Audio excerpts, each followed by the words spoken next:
Here I am, standing by the window of my suite at the Ritz-Carlton, mesmerized by the sprawling city lights of Almaty against the backdrop of the darkening Tian Shan Mountains. Life has a funny way of testing you, doesn't it?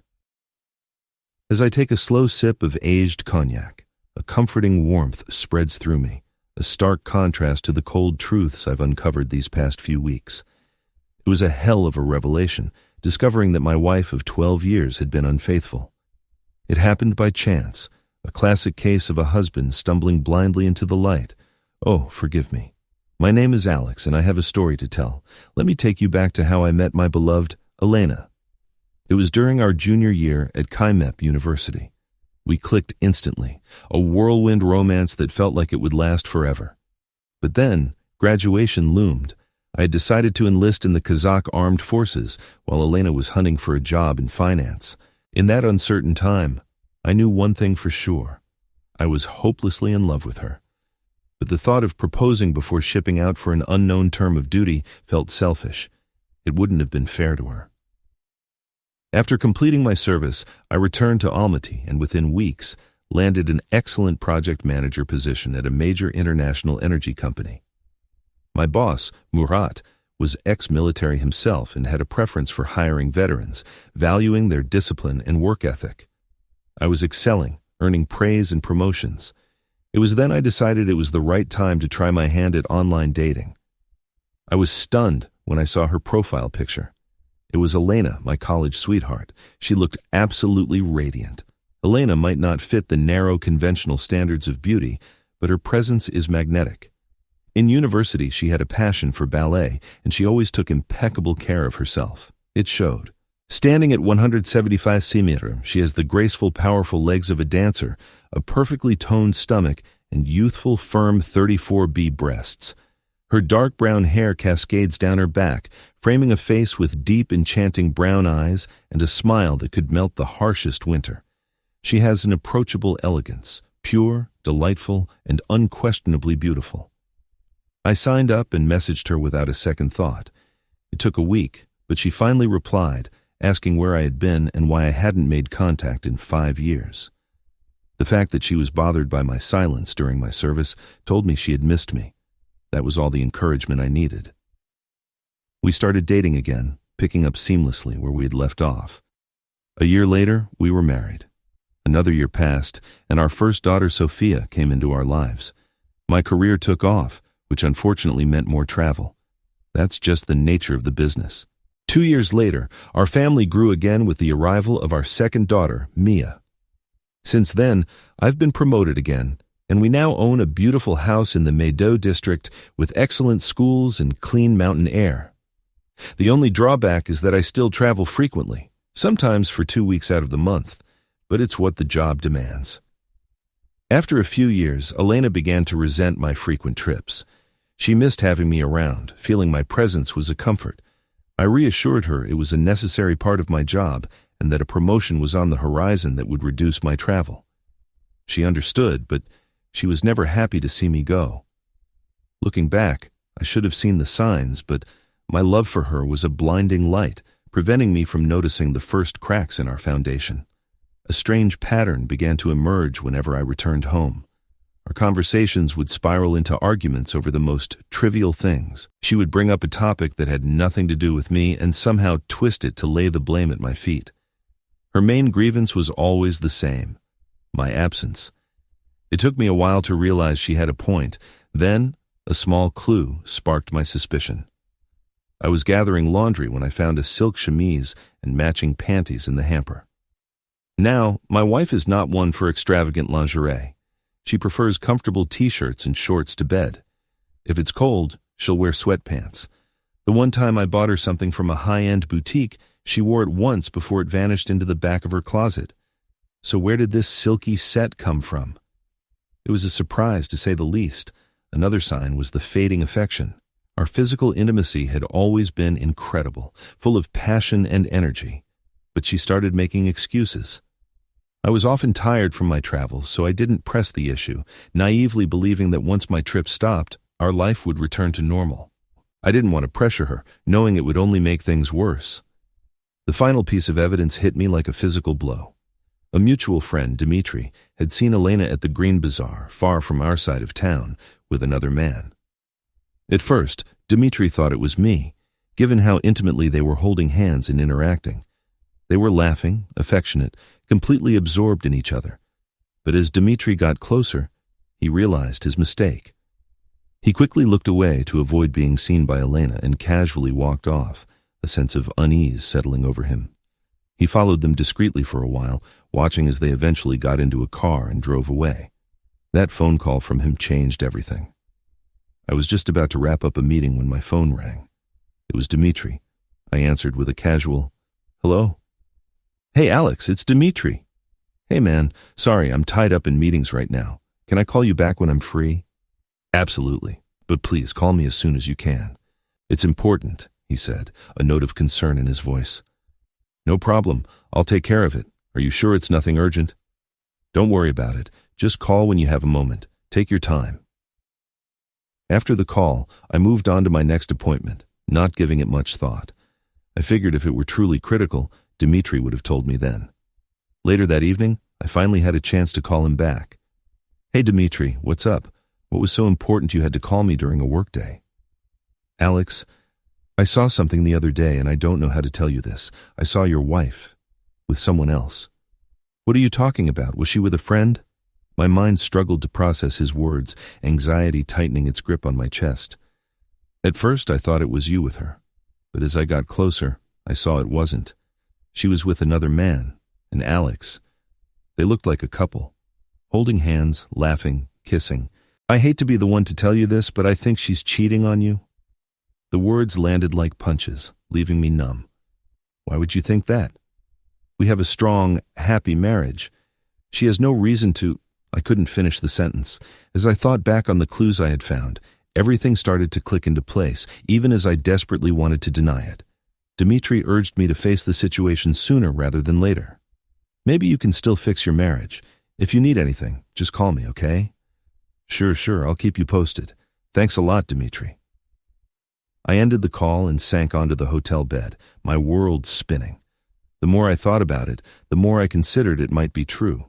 There had been a noticeable distance between us lately.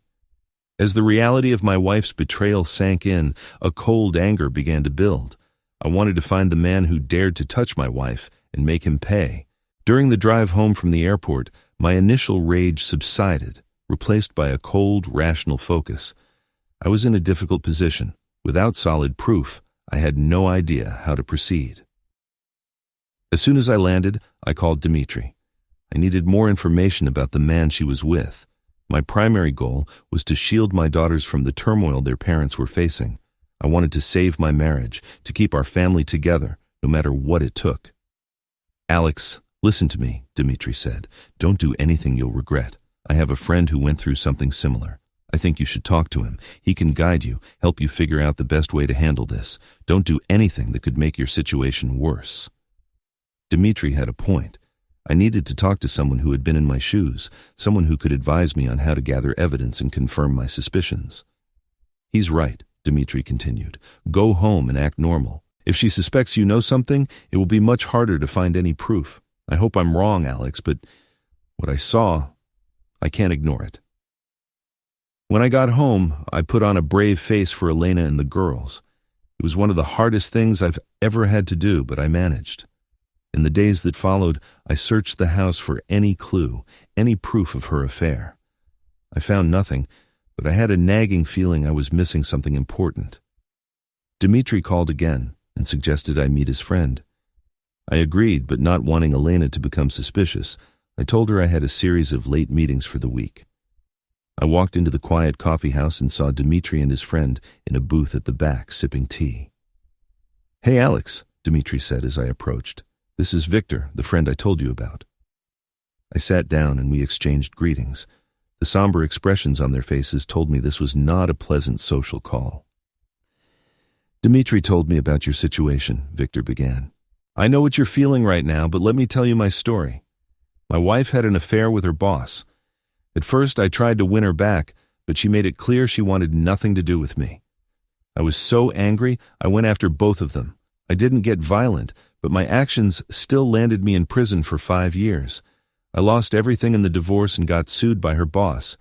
So please, take my advice. Don't make any rash decisions." I nodded slowly. "If you could do it all over again, what would you do differently?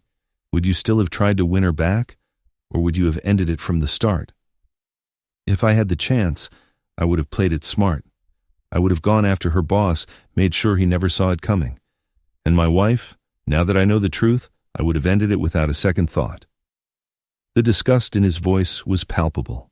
We sat together and formulated a strategy. Step 1. Gather undeniable proof of my wife's infidelity. I wanted to confront her with evidence she couldn't deny. Step 2. Consult a divorce attorney to understand my rights and protect my assets. Step 3. Be prepared for anything.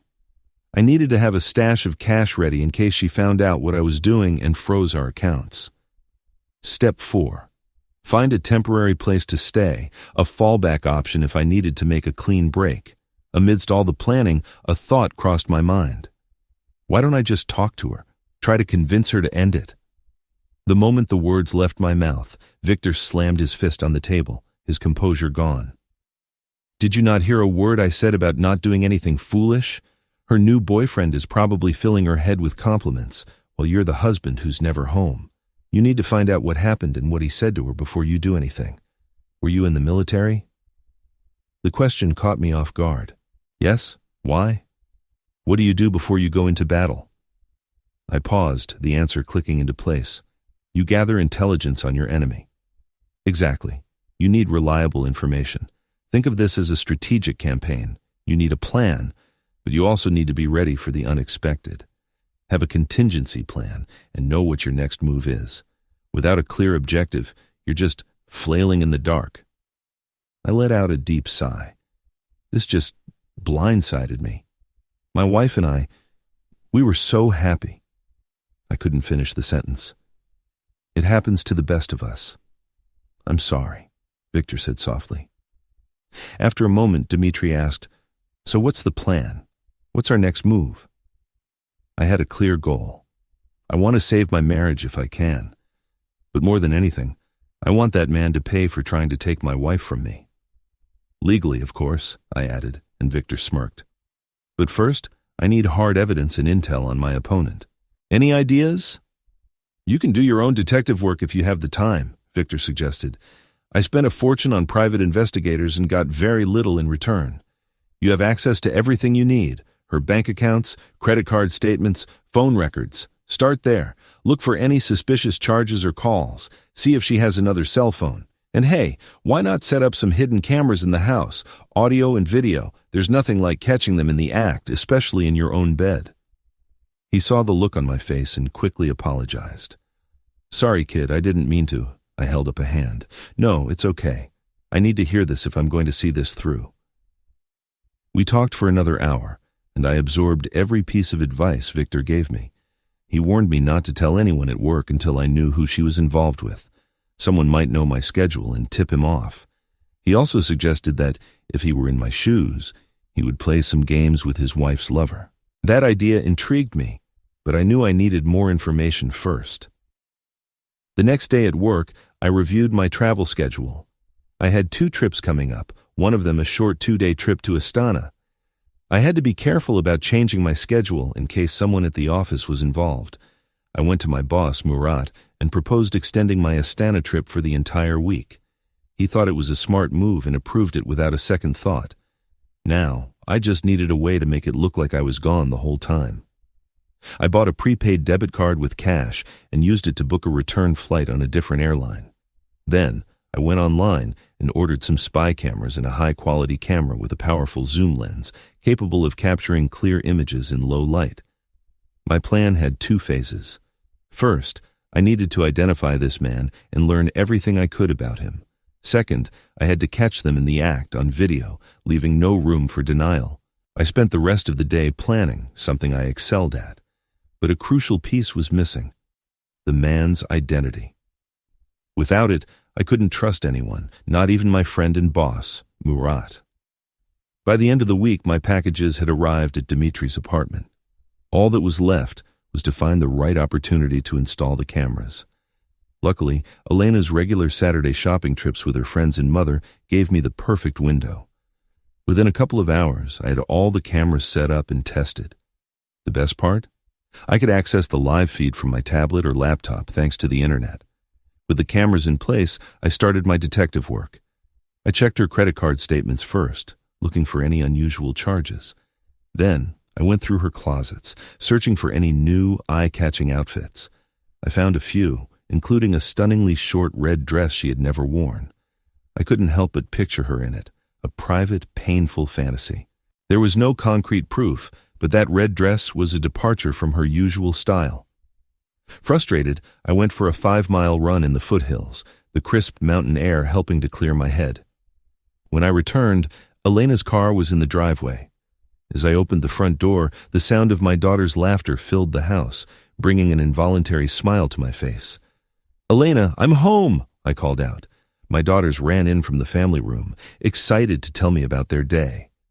Elena came out of the kitchen, gave me a quick kiss on the cheek, and gently shooed the girls away. "How was your run?" she asked. "Invigorating. I definitely need a shower. What's for dinner?" I asked, kicking off my shoes. "Pork chops. Hope you're hungry," she said, disappearing back into the kitchen. After we had all showered and eaten, we tucked the girls into bed and settled in to watch some TV. I wasn't really paying attention. My mind was racing, wondering what she had been up to while I was gone. The frustration was overwhelming, so I decided to turn in early. As I walked into our bedroom, I saw her purse on the chest at the foot of the bed. On an impulse, I opened it, hoping to find some answers. And there it was, a cheap burner phone I had never seen before. I powered it on and jotted down the number. Then, I checked the call log. There was only one other number listed. I wrote that down too before turning the phone off and putting it back. This was it. The proof. She was definitely having an affair. The confirmation left me devastated, and the urge for revenge surged through me. But Victor's words echoed in my mind, a reminder to stay rational and not let my emotions take over. I had to be patient. I had no idea how soon my chance for revenge would come. I quickly changed and got into bed, pretending to be asleep when Elena came in. I couldn't bring myself to talk to her, afraid I would say something I'd regret. For the next few days, I went through the motions, acting as if everything was normal. Then, the morning of my next business trip arrived. I kept my composure, giving no sign that anything was wrong. As I put my suitcase in the car, I asked, "All right, I'll be gone for a week. Any plans while I'm away? Anything exciting happening?" She gave me a strange look, surprised by the question. Nothing special," she said nonchalantly. "Maybe you and the girls had something planned," I suggested quickly, then said my goodbyes and left. On the way to the airport, I couldn't shake the fear of what the cameras would show me. I prayed she would have the decency not to bring him into our bed. I couldn't imagine she would betray me like that. I finished my work with the client in record time and was ready to head home. I decided to check the security footage, hoping to find nothing. At first, the tapes were clean, but then I remembered the system recorded whenever there was motion in the room. I rewound the tapes from that day and found it. Elena talking on her secret cell phone. The audio was poor, but I could make out enough. "Hey, no, he's gone for the week. We can't risk it, because one of the neighbors might see you. Let's just meet at the motel." "No, I'm not changing my mind," she laughed, then turned away from the camera, muffling the rest of the conversation. She turned back. "Fine, but be careful. Park a few blocks away, near the coffee shop down the street." "Okay, I can't wait. See you tomorrow night." The words hit me with the force of a physical blow. That man was going to be in my house, in our bed. The thought was nauseating. Dark fantasies of what I would do to him filled my mind. But Victor's advice held me back. Stay calm. Don't make any rash decisions. I had to control my anger, even as my patience wore thin.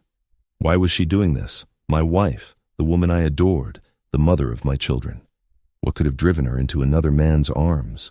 The flight back to Almaty was a blur. I knew a storm was waiting for me. After checking into a hotel, I tried to plan my next move. He was coming to my house tonight, and I had to see him for myself. Was it someone I knew? A colleague? Knowing his identity was crucial. I had no idea when he would arrive, but I knew he would park at the coffee shop. so I waited. I rented a car from the airport and found a perfect spot to watch the parking lot. I brought my camera with me, amazed at how I could get a crystal-clear close-up of his face and license plate from 100 yards away. Around 9 p.m., a sleek black Mercedes G-Wagon pulled into the lot. I grabbed my camera. The lighting was perfect, and I got a sharp image of the driver's face. I didn't recognize him. He parked at the far end of the lot and started walking towards my house. I had to take a deep breath to control my rising anger. I connected to the coffee shop's Wi-Fi and accessed my home security cameras. I watched him walk up to my door, and then I saw him inside, kissing my wife passionately. I had to restrain myself from storming over there and tearing him apart. Instead, I stayed put, listening for fragments of their conversation. "Hey, beautiful, I've been thinking about you all day," he whispered, pulling her in for another kiss. "We have the house to ourselves until tomorrow morning. The girls are at my parents' for the night, and my husband won't be back until Friday. It's just us." How thoughtful of her to arrange that for them. I watched as the man brazenly started removing my wife's clothes right there in my living room, and she did the same to him. Within moments, they were both naked, holding hands as if it were the most natural thing in the world. After another intense kiss, she suggested, "Shall we take this to the bedroom?" With a playful smile, she disappeared from the camera's view, heading for the stairs. He followed, their laughter echoing through the house. I watched their clothes scattered on the floor. That was my opening. I got out of the car and walked to my house. In their haste, they had forgotten to lock the front door. That was their mistake. I slipped inside and went straight for his pants. I found his wallet containing his ID and a few other surprises. I took the wallet and went to my home office, located on the second floor, far from our bedroom. I powered on my computer and scanner. I carefully scanned everything in Sergei Volkov's wallet, his driver's license, credit cards, and a few other documents. Once I was done, I was about to put everything back when an idea struck me. I went to the kitchen and grabbed one of the strong magnets my wife used on the fridge. I ran it over the magnetic strips of his credit cards multiple times, hoping to render them useless. I wasn't sure it would work, but it gave me a small measure of satisfaction. After returning the wallet, I took a few pictures of their discarded clothes. Then, I switched to video mode and silently made my way upstairs, the camera rolling. As I climbed the stairs, I could hear their hushed whispers. The sound made my stomach churn. Our bedroom door was wide open. They had no idea they weren't alone. Their voices grew louder, more passionate. I stood in the doorway and saw him, Sergei, on our marital bed with my wife. They were so engrossed in each other that I was able to slip into the room unnoticed. The hidden cameras didn't offer the best quality, so I was determined to capture every detail in high definition. I filmed them for a few moments before I reached my breaking point. I wanted to grab a baseball bat and cave his skull in, but Victor's words echoed in my mind, a lifeline of reason in a sea of rage. I backed out of the room and left the house as quietly as I had entered. Back at the hotel, my mind was in turmoil, my anger at a boiling point. I had never been so furious in my life. I called Dmitri and told him everything, every sordid detail. "Wow, Alex, that took guts being in the house like that. I'm so sorry this is happening. Whatever you need, I'm here for you." Dmitri was a true friend. "I need to talk to Victor again. Can you ask him if he's free this weekend?" "Of course. He already said he's happy to help." I tried to sleep that night, but it was impossible. I got up early and went for a long run, trying to burn off the anger. It didn't work. I showered and took a long nap, making up for the sleep I had lost. After returning the rental car, I drove to the office. I needed to talk to Murat. It was time to start cutting back on my travel. I walked into his office and closed the door. "Hey, Murat, do you have a minute?" "Sure, Alex, what's on your mind?" "Murat, my wife has been saying she wants me home more often. I think she's right. I need to prioritize my family. I was hoping we could discuss my travel schedule." "You're right, Alex. And you won't have to wait. Your promotion has been approved. Starting with your next trip, you'll be working remotely. There will still be a few trips a year, but the constant back and forth is over. How does that sound?" I stared at him, stunned. That sounds incredible. Thank you, Murat." He must have seen the turmoil in my eyes. "Alex, is everything okay? You seem a little off lately." I decided to trust him. "My wife, she's been cheating on me. I saw them last night. I even have it on video." Murat's expression was one of shock. "Wow, Alex, I'm speechless. I'm so sorry. Is there anything I can do?" "You've already helped by reducing my travel. I need to be home to focus on fixing my marriage. I just ask that you keep this confidential. I'm trying to figure out who this guy is and if anyone at the office might be feeding him my schedule." "Of course. But do you really think someone here is involved?" "I don't know what to think right now. I was also hoping you could help me with something else. I need to take some time off, but I need it to look like I'm still away on business. I need to gather more evidence." "Sure, that's no problem. Just give me a heads up and we can make it look like you're on a special assignment. Anything else you need? Just let me know." I thanked him and left his office, a small weight lifted from my shoulders. That evening, when I walked through the door of my house, I put on a mask of normalcy. The moment my daughters ran into my arms, I had to fight back tears, thinking of the pain they would feel if our marriage ended. I was determined to save this relationship. Despite the heartache of her betrayal, I still loved my wife. I hoped she felt the same. On Saturday, while Elena and the girls were out, I met Dmitry and Victor at a local chayhana. Over a meal, I told them about my latest discoveries. "That took some serious balls," Victor said, looking at me with a newfound respect. "I'm surprised you didn't knock the guy out, but it's probably for the best that you didn't. Dmitry said you needed my help. What's on your mind?" "I heard you made some connections in prison. I was hoping you might know some skilled people," I said, glancing between them.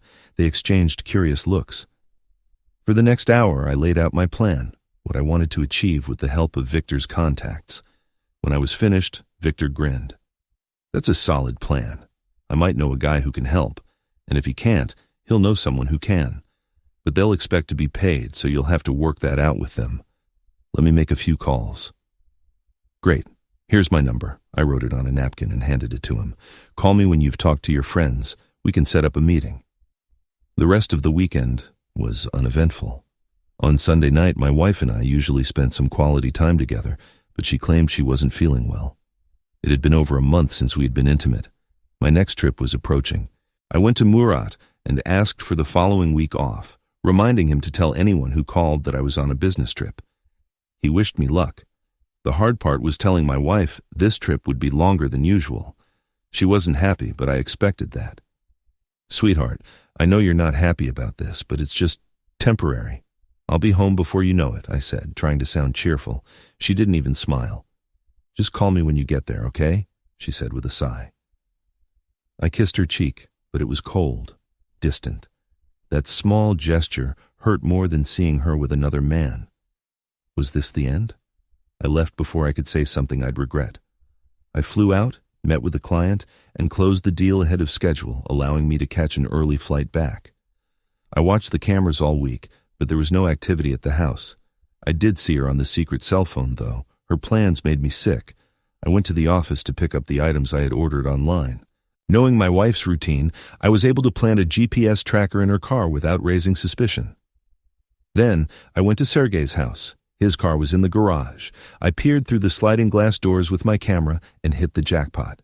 He was there, with another woman. They were all over each other, and I got it all on video. It was pure luck that I caught them. They were just heading out for lunch, which gave me the perfect opportunity to execute my plan. It was risky, but I managed to get in and out without being detected. Now, all I had to do was wait. Victor called and said his contact was ready to meet. We arranged to meet at my hotel room for privacy. When they arrived, Victor made the introduction. "This is Joe, our resident computer hacker. He's the one who can help you." I spent the next hour laying out the whole story, sharing every detail of my wife's affair and the man she was involved with. I wanted them to understand the depth of my betrayal. I showed them the copies of everything from Sergei's wallet. Joe asked, "This is some serious stuff. What you're asking me to do is illegal. If I get caught, I'm looking at a long prison sentence, so what's in it for me?" $5,000, in cash, I said. "Done," Joe agreed, "but I'll need half up front. You'll get half now, and the rest when the job is done." "Fair enough." "All right, here's the plan. We need to get into his apartment and get his computer, And while we're there, let's see what other dirt we can find. Using the information from Sergey's wallet, Joe was able to access his recent transactions on my laptop. 2 plane tickets to Abu Dhabi and a 5-night stay at a luxury hotel caught my eye. Just as we were about to head over, Joe asked if there was an alarm system. I had no idea. He decided to do some recon first. If there was an alarm, he wanted extra compensation for the risk. Fair enough. It seemed my wife's trip was the grand finale of her affair with this jerk. I checked the tracking devices on our cars. They were working perfectly. I also checked the footage from my home cameras and saw she had packed a small carry-on bag. The day finally arrived. I was watching their every move from my hotel room. Joe called. No obvious alarm systems, but he advised caution. We met a few blocks from Sergey's apartment. Joe, it turned out, had learned to pick locks in prison. As night fell, we made our move. Joe got to work on the locks, and after a few tense minutes, we were in. We searched for any sign of an alarm system. Finding none, we located Sergey's computer. It was sitting right out in the open. "Hold on," I said, recording the room with my camera. "I want to make sure we leave everything exactly as we found it." "Good idea," Joe nodded. "If he doesn't notice anything is wrong, he won't suspect a thing. Gives you more time to execute your plan. You look around, see what you can find." I snooped around his apartment. I found a bank statement, credit card bills, and other invoices. I documented everything on video. His bedroom was opulent, the furniture expensive. I never found out what he did for a living, but it was clearly lucrative. Remembering Joe's comment about pay dirt, I returned to the living room. Joe had discovered Sergey managed his bills online. I found his checkbook and extra credit cards. I'd brought a card reader with me. I copied all the information from the magnetic strips. Now, anyone with a copy could go on an online shopping spree. Joe's cards would be maxed out in no time. A wicked grin spread across his face. "Can you empty his bank account?" I asked. "Not a problem. I can do it from this computer to make it look legitimate. If the bank calls to confirm, they'll call here." "Will they need a password?" "Probably not, but they might ask for his social security number, which you so conveniently have." "Let's wait. I want to let him spend his money, think he's safe, and then crush him when he gets back from his trip." "I like it," Joe said. "A little surprise waiting for him when he gets home." "We need to make sure this can't be traced back to us," I said. "Of course. Why do you think I'm wearing these?" Joe held up his hand, wiggling his latex-gloved fingers. I went back to the bedroom, hoping to find more clues. I didn't find anything until I checked the back of his closet. There, I found a shoebox filled with recordable VCR discs. Each one had a woman's name scribbled on it. As I sorted through them, one name jumped out at me. Elena. The bastard had recorded them together. But why? "You've got to see this," Joe called from the other room. "What did you find?" I asked, walking back in. "Your friend here is in the blackmail business. He has videos of himself with these women, but he always positions the camera so you can't see his face.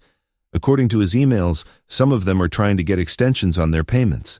He targets married women with children, has an affair, then uses the videos to blackmail them after it ends. No one wants those videos used in a divorce proceeding. Charming, isn't he? Karma's a bitch, isn't it? Has he saved all the videos on his hard drive?" "I'm not sure. I found a box of VCRs in his closet. I think those are the only recordings. When you're done, wipe his hard drive completely. Did you find a backup disc?" "He might have one. Let me look around." I went back to the bedroom, gathered all the DVRs, and stuffed them into a backpack I found in the closet. I searched the room one more time, but found nothing else. "You were right. I found his backup disc," Joe said when I returned. "Okay, here's the plan. Make a complete backup of his laptop, then wipe the whole thing, and we take the backup disc with us. If we do that, he'll know someone was here. I know, but we have to. We need to expose his blackmail scheme, cut off his income, and these women need to be protected. Grab any letters from them as evidence. I'll set up a mailbox and contact them. Let them know they're free. I can set up an email account on his computer for you if you want, since you're paying." "Do it." After he was finished, we did one last sweep of the apartment before leaving. Back at our cars, I handed Joe the rest of the cash. "I appreciate your help. I'll let you know when I'm ready for you to max out his credit cards. We shook hands. It's been a pleasure. Good luck with your wife, he said, and then he was gone. Back at the hotel, it was time to put the next phase of my plan into action. I called my father-in-law to check on the kids. Hey, Dad, it's Kevin. Just checking in on the kids. Hope they're not giving you and Mom too much trouble. Hey, Kevin, they're angels. I hope Elena is having a good time on her girls' weekend. Have you talked to her today? Not yet. I was about to call her. Just wanted to make sure the girls were behaving. It was clear her father had no idea she was in Abu Dhabi with another man. I tried calling her, knowing she wouldn't answer. I left a message. An hour passed with no callback. I tried her cell phone. No answer. I left another message expressing my concern for her safety. I told her if I didn't hear from her in an hour, I would call her parents. 15 minutes later, my phone rang. It was Elena. Hey, I've been trying to reach you. Is everything okay? Oh, don't worry about me. I was just out with my friends. The girls needed a change of scenery, so I thought they could stay with my parents. You know how it is. Sure, I understand. I'll be back in town next week. How about we plan a special night out, just the two of us? Yeah, that would be nice, she said, her voice laced with uncertainty. You don't sound too excited about a date with your husband, I teased, trying to make her squirm. I'm just really tired. I think I'm going to turn in early, she said, trying to end the conversation. All right, sweetheart, get some rest. I love you. And with that, we hung up. My emotions were a chaotic storm, but I forced myself to stay calm. I went for an early morning run to clear my head. Back in my room, I showered and called the office. Everything was running smoothly. Then, I got the call every parent dreads. My daughter Sophia had been hurt at school and was on her way to the hospital. The school had tried to reach me at home first, but when no one answered, they called my work number. One of my colleagues relayed the message. I called the school back and learned she had broken her arm. I raced to the hospital and tried calling Elena's cell phone. It went straight to voicemail. I left a furious message telling her if she didn't call me back in 15 minutes, I was calling a divorce attorney. A few minutes later, my phone rang. It was Elena. I ignored it. I stayed by my daughter's side as the doctor put a cast on her arm. She was crying, calling for her mommy. I felt helpless. Eventually, she calmed down, and I took her to her grandparents' house. As I was getting her settled, my phone rang again. Again, I ignored it. Once I had composed myself, I called a top-rated divorce attorney and scheduled a meeting for the next day. As I was making the arrangements, Elena called again. This time, I answered. Hey, thanks for calling back. How are things with Sergey? Hitting the blackjack tables hard? Just wanted to let you know by the time you get home, the girls and I will be gone. I've already contacted a divorce attorney. With the evidence I have, I don't think getting full custody will be a problem. Kevin, please, don't do this, she begged, her voice choked with sobs.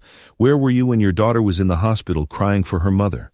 You were off in Abu Dhabi with your lover. Well, now you can start a new life with Sergey. You just won't have your two little girls with you, but you're still young. I'm sure Sergey would be happy to have more kids with you. I wish you both a lifetime of happiness. I hung up before she could respond. I picked up Sophia and Mia from their grandparents' house and checked us into a hotel, getting a suite with 2 adjoining rooms. Then, I called Elena's father and told him what had happened at school.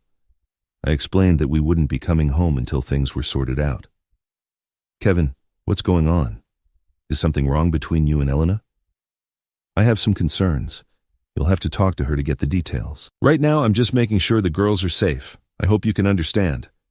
He wished me well and hoped we could work things out.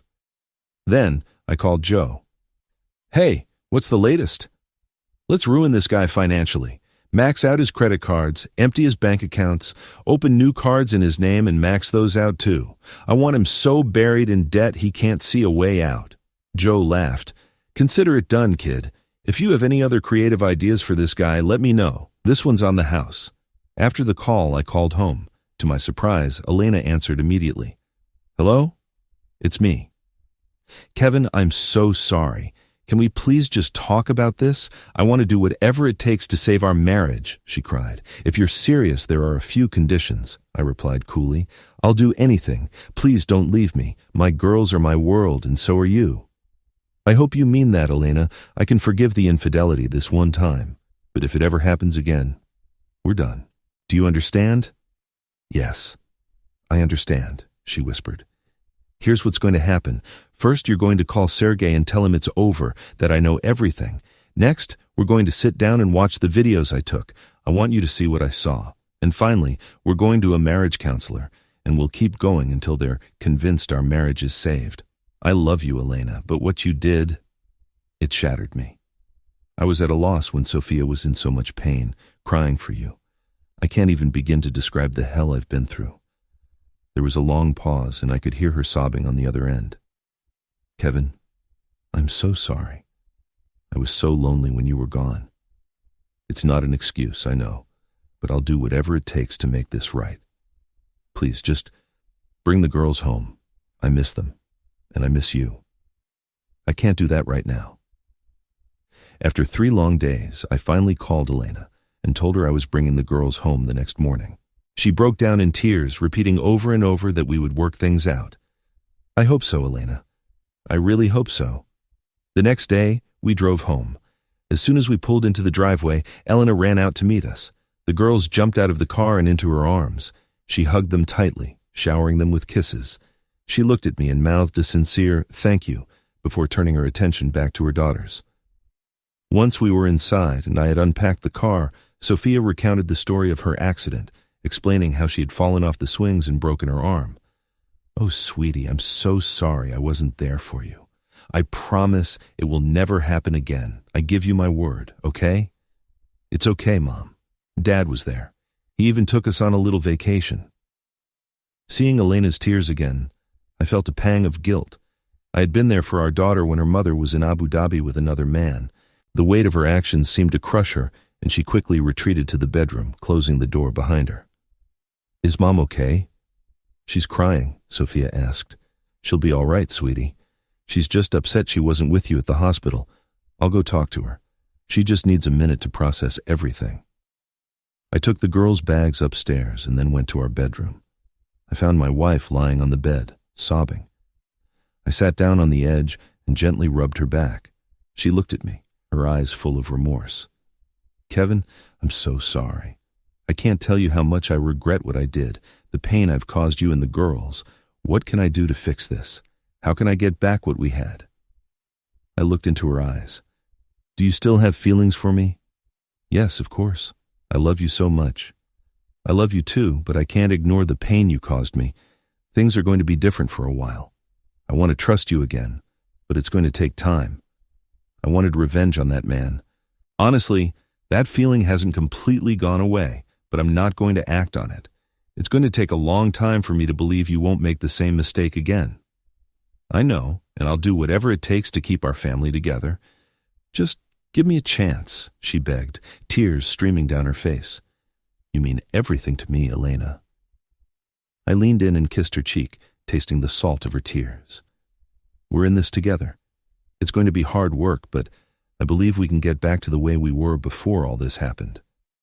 That evening, we had dinner together as a family for the first time in what felt like forever. The girls were overjoyed to have me home, and I promised them I would be around more often. I told Elena about my promotion and the reduced travel. She cried again, but this time, they were tears of joy. After the girls were in bed, Elena and I sat down in the family room to talk. I need to understand what happened. I know I wasn't around as much as I should have been, but what made you think being with someone else was the answer? She looked down at her hands, her voice filled with shame. It's hard to explain. It's not a good excuse, but it's the truth. When I first met Sergey, he was so charming and kind. We started talking, and I confided in him about how much I missed you. He told me that if you really loved me, you would make more time to be home. He made me feel beautiful and desired, all the flattery. It got to me. Before I knew it, we were having lunch, then coffee, and then I was in his house, in his bed. I'm so ashamed of what happened. I took her hand. I know this is hard, but I need to know. How did you two meet? We met at the health club, she said softly, through my friend Katya. Wait, Katya knows this guy? She said they were good friends. I thought he was a nice person, but now... Hold on. I got up and found the backpack I had taken from Sergey's apartment. I sorted through the DVRs until I found the one labeled Katya. I put it in the DVD player. The screen lit up, showing a blonde woman in a compromising position. The man's face was hidden, but his voice was clear as he hurled insults at her. "Is that Katya?" I asked. Elena was stunned. "Yes." "Where did you get that?" "Your friend Sergey is in the blackmail business. He has affairs with women, then uses the videos to extort money from them. I think he was using Katya to get to you." "Oh my God, he could have destroyed our marriage, all for a quick buck," she muttered, burying her face in her hands. "He can't touch our marriage now, but we still have a lot of work to do. Can you talk to Katya for me? I've already contacted the other women and assured them he's no longer a threat. I destroyed all his blackmail material." After our talk, we both agreed we needed professional help. The next day, I went to work and called Brittany to discuss finding a marriage counselor. We agreed to start sessions as soon as possible. Later that day, Elena called me at my new office. "Hello, my dear. Is everything okay? You won't believe this. Sergey just called me. He said he has a compromising video of us and threatened to release it if I don't pay him. I don't know what to do, Alex. Do you have the video?" "Don't worry, Elena. I'm pretty sure I have the only copy." "How much did he ask for?" $5,000 in cash by tomorrow. "What are we going to do?" she asked, her voice trembling. "I've got this under control. I'll make sure he doesn't follow through on his threat. I'll be home soon and we can talk more.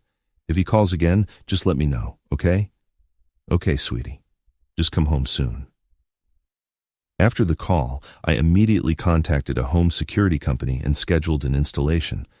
I was worried this guy might pose a threat to my family. Then, I called Joe to check on the progress of my request. "Oh, you can be sure of it. This guy is in so much debt, he'll be paying it off for the rest of his life. Even if he can prove his innocence, it will take years, maybe decades, to fix his credit.